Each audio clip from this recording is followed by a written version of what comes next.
Hi guys, so this is another bonus lecture on Essay 2 on The Handmaid's Tale.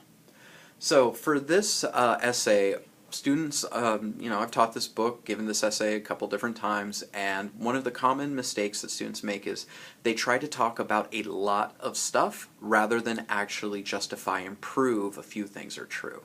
So with this essay, what I'm asking you to do is to look at how Gilead uses the concept of coded language, uses coded language to kind of control society.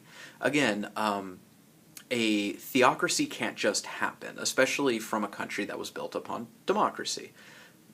People have to accept this, and you get people to accept things by using coded language. And again, be very comfortable with what coded language means. It doesn't just mean words that have more than one meaning.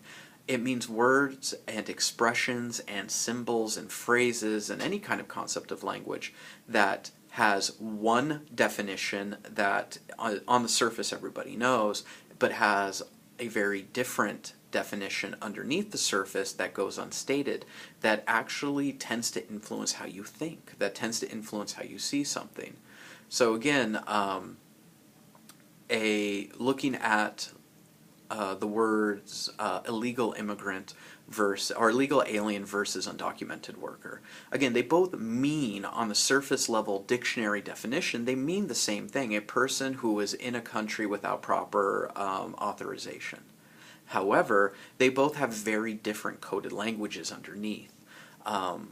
So, for example, with illegal alien, just if you break it down, it's a very negative word, and it immediately makes you, gets into your mind, and it kind of programs your mind to think, oh, this person is bad, they're an alien, they're illegal, they're dangerous. And again, the coded language there it's when people who typically use that language a lot really do want to paint whatever group of people they're describing as bad, while undocumented workers, the opposite. It has a very positive mention. It's, no, they're not legal, they're just undocumented. Oh, they're not bad, they want to work, right? And this again kind of codes the language, codes your very thoughts into seeing that group positively. And so you need to be comfortable working with this term and using this term. So if you look at the example I've given you from a student's paper, that this student wrote this kind of big body paragraph that they, and turned in, and the problem is that if you look at it and you break it down, they are actually making many different main points.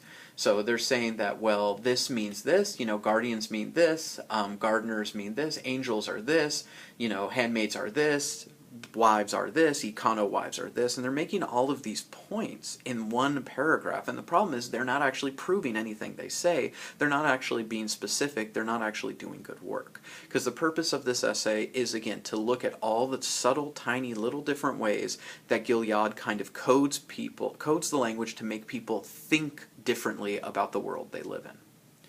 And if you look at the kind of the annotated version, I actually identify you all the different times the student makes a statement that really should be its own body paragraph. They're making a statement that requires justification, not just, oh, this is true, but no, why is it true? How is that true? Which is always what essays are dealing with, not what is true, how and why is something true. And so if you look at the good body paragraph, you'll see that it's focused only on one thing, only on one term, unwomen.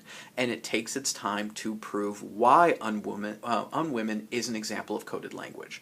It uses concrete textual evidence from the novel. It analyzes that evidence to prove its central premise to be true, which is that unwomen is a form of coded language. This is how the body paragraphs in your essay need to function. Again, you're not just writing about Gilead, you're not just summarizing Gilead, you're not just summarizing all the terrible things Gilead does. You're actively looking at how it uses language in some form or another, and looking at how that language actually does kind of program people to think in specific ways, to think in ways that obviously Gilead wants them to think in. So avoid the big kind of standard error in this essay, which is to just talk about Gilead or just talk about why Gilead's bad. That's not what this essay is about. This essay is about showing how Gilead convinces people to accept it. And that means looking at the coded language and looking at what hidden meanings are underneath.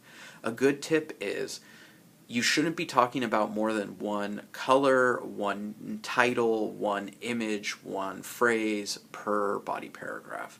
Meaning if you want to talk about the color red and the color blue, they should each be their own body paragraphs. And that means they each have their own pieces of evidence, that evidence is analyzed, all the usual steps of building a healthy body paragraph. Again, a good essay is not trying to talk about every single idea. A good essay is trying to validate and prove a select number of ideas are true. So again, take your time with this. Don't rush. Don't summarize. Focus on proving things in a very specific, small way. Again, focus on the small and you'll be fine.